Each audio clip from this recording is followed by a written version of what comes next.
유럽 여행하면 가장 먼저 떠오르는 나라가 있죠. 바로 스위스입니다. 스위스의 드넓은 알프스 초원과 아름다운 호수를 보면 당장이라도 비행기표 끊고 날아가고 싶은 마음이 들죠. 게다가 스위스는 세계에서 제일 잘 살기까지 합니다. 스위스의 1인당 GDP는 약 10만 달러로 우리나라의 약 3배에 달하고요. 1인당 평균 부를 따져보았을 때 스위스는 단연 세계 1위입니다. 그런데 사실 그냥 겉으로만 보면 스위스가 이렇게 잘 살만한 원인을 찾기가 쉽지 않아요. 다른 선진국이나 산유국처럼 자원이 나는 것도 아니고 심지어 유럽에서도 완전히 내륙 지방에 있다 보니 바다를 통한 무역도 쉽지 않기 때문인데요. 그래서 이번 시간에는 스위스가 이러한 악조건에서도 현재 세계 최부국이 될 수 있었던 이유에 대해서 저와 함께 아주 쉽고 간단하게 알아보겠습니다.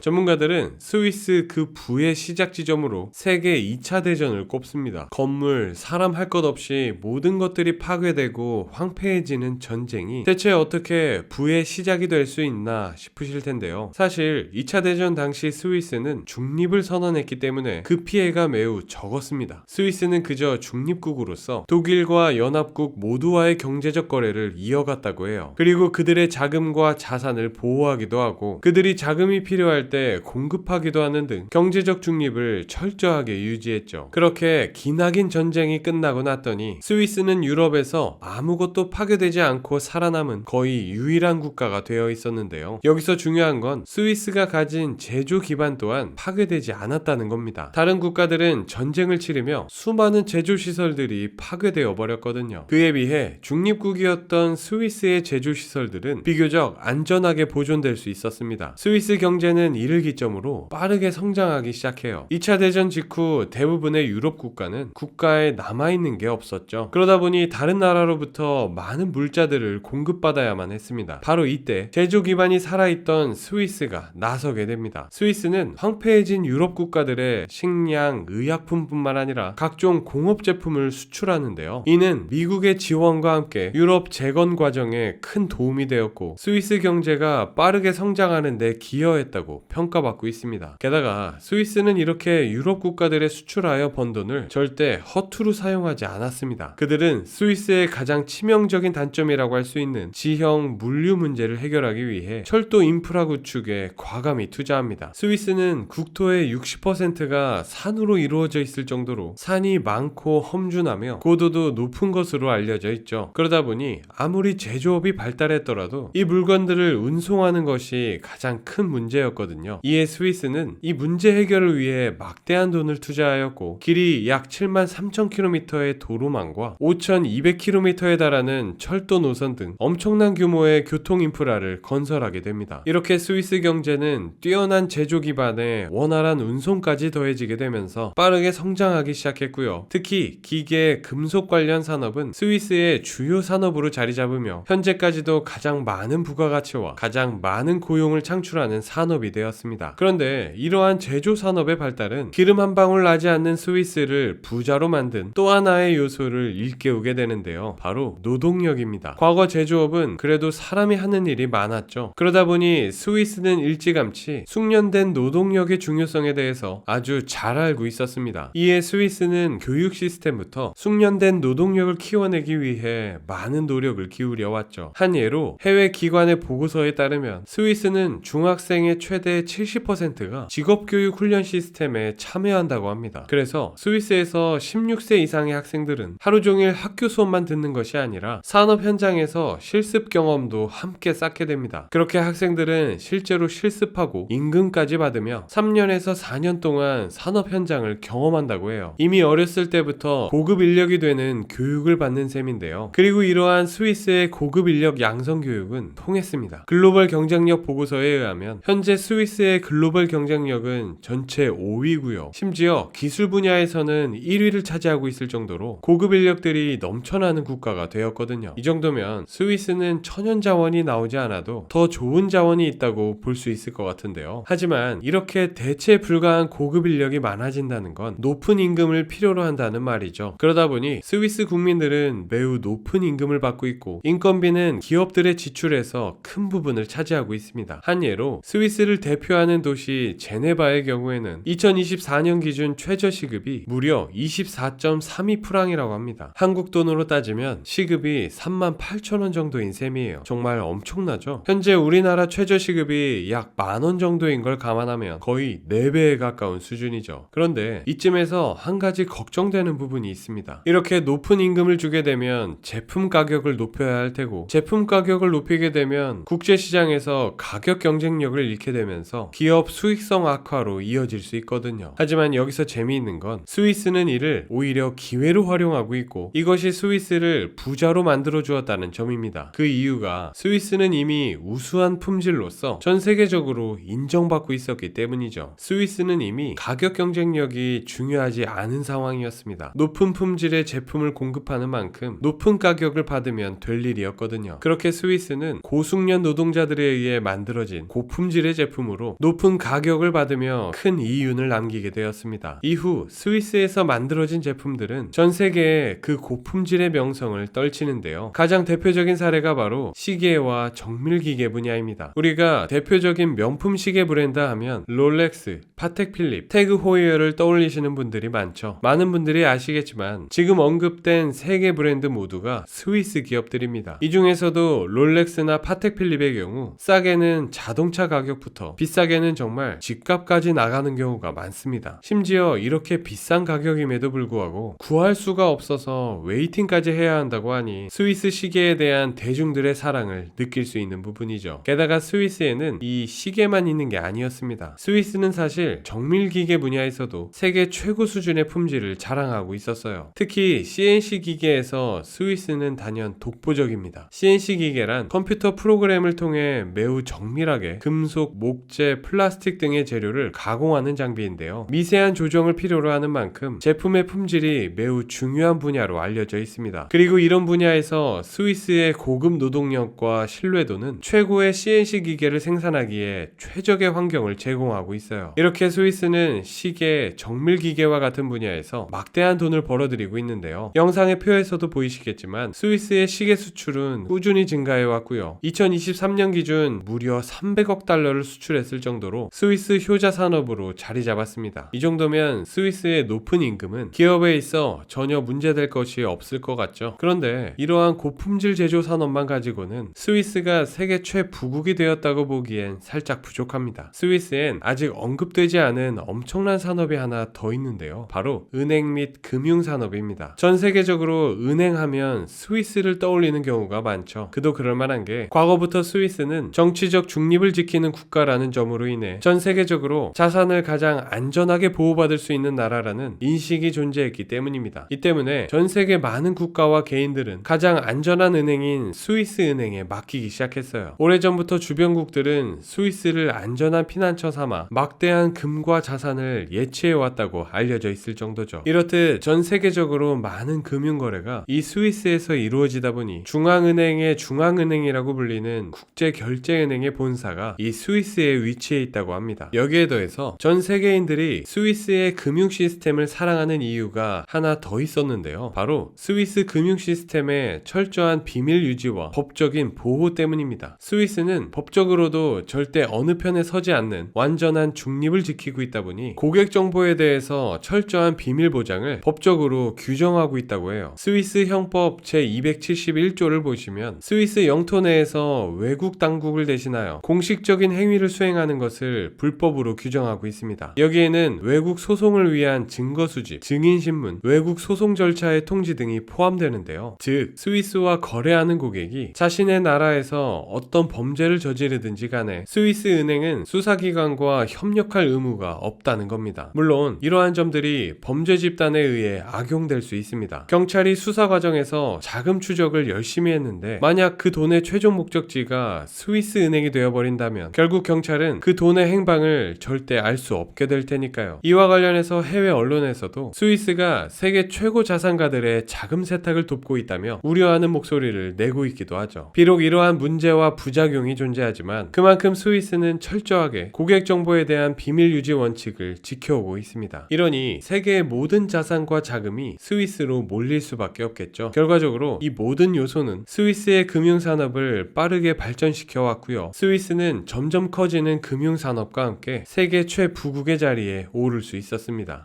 지금까지 환경적으로 열악했던 스위스가 어떻게 최부국이 될 수 있었는지에 대해서 간단하게 살펴보았습니다. 오늘 살펴본 내용 이외에도 스위스의 칸톤이나 여성의 노동 참여 등 다른 원인들도 존재하는데요. 하지만 일각에서는 최근 크레딧 스위스 은행의 파산과 지역 불평등 문제, 그리고 심각한 물가로 인한 빈곤 문제 등을 들어 스위스 경제에 관하여 우려하는 목소리를 내고 있기도 합니다. 현재 세계 최부국으로 군림하고 있는 스위스가 앞으로도 현재의 부를 유지할 수 있을지는 지켜봐야겠습니다. 오늘은 여기까지고요. 지금까지 지식세포였습니다. 감사합니다.